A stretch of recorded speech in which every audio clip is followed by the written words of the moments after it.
Everybody, today I'm going to be talking about welding, but before I talk about welding, I have a confession to make. This is my second public speaking class that I've taken. I used to live in Seattle, where I went to school there. I took a road trip up with a buddy one time and went up to Seattle, went to school there, and I took public speaking. I had a degree in finance, which I haven't finished yet, but I pretty much was floundering because I didn't know what I wanted to do. I graduated, well I almost graduated until I moved back to Tampa, and I thought I was going to work with my family to become a stockbroker. That didn't pan out as much as I wanted it to. Time went by, I floundered a bit, and I had an aunt who suggested that I look into a course into welding. So at HCC they have a training facility in Ybor, and with that training facility I went into the welding program. It was a year long. I took welding during the day, Monday through Friday, while I served tables at night. And I was happy as a clam. When you find passion in anything, when you feel that spark, you got to run with it. So I graduated the welding class. I was 3G certified. And with that, I found my next job, which I work at a custom fabrication shop. But today I'm going to talk about the three main groups of welding processes that I have learned from that program. The first one you'll see on the diagram is stick welding, also known as shielded metal arc welding.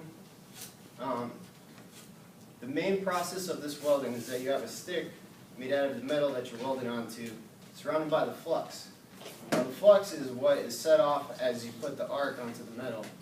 And with any application of welding, there's a positive and negative polarity, just like a car battery that you attach to. And when you meet that connection, that's when the arc begins, and that's when you start welding. Stick welding is good because you don't need a gas to contain the actual weld. With the flux, the gas creates ozone, and it protects the weld from the outside contaminants that'll come in and create porosity and make the weld weak and so forth. With this, you're able to do welding outside. So you'll see a lot of iron workers, guys on big scaffoldings, doing welding like that. That isn't the welding that I went into, but I'll get to that later. This welding is really good because you can travel if you want. I'm sure everyone's heard of underwater welding. It's basically the same idea where you have a stick, but you go underwater, and I'm sure you've heard people make tons of money. That's because it's a hazard pay too. There's so many things that could go wrong, but I didn't go into that field. The second one is MIG welding, which is mitigated inert gas. An inert gas is a gas that isn't flammable, but you'll see that there's a shield gas blanket, and that's the same idea that I told you about the flux for stick welding. So as you're welding, the deposits of the metal get placed into it, and then the weld beads start to stack. This is usually good for the job that I have, which is a fabrication job. This enables the welder to have a high output of welding, yield a lot of product. This will use gas. The kind of gases you would use would be argon or carbon dioxide, or a mixture of argon and oxygen, or carbon dioxide and oxygen. With this job, you can weld on aluminum, carbon steel, stainless steel, so forth, whatever you put into the spool. On the top right, you'll see a wire. That's the metal spool that feeds out as you start welding. These jobs are great. It's not as dangerous. You can work inside a building. But the downside to it is if you get a gust of wind and it blows that gas away, you'll start seeing bubbles in your weld, which we call porosity. That one isn't as difficult. My favorite kind of welding, which I find as to be kind of like art, is TIG welding. With TIG welding, it's essentially patting your head, standing on one foot, and rubbing your belly. It really is an art. It takes time to really master it. Same premise, you have the arc, but this you're feeding metal into it as you're welding, which is the gun on the left, and then you're using your foot to control the amperage, which manipulates the amount of heat that you put onto the actual metal. And with this, you can pretty much weld everything. You can't weld as quickly, it's a little more expensive, but it allows you to do more detailed work.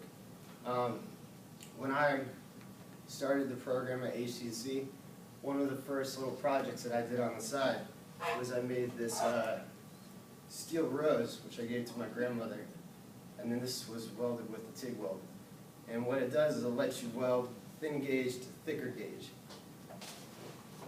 That was my passion. That still is my passion.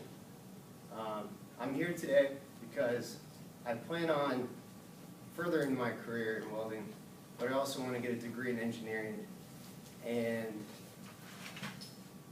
finish this class and for the future goals.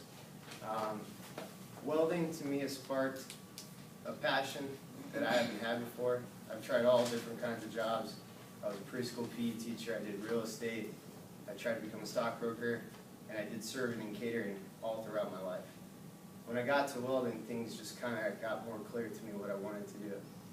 So my goal is to continue welding, but to transfer from here, go to USF, get an engineering degree, and get further into welding and the construction of metals. And if I could say anything, just be happy in your lot of life. So.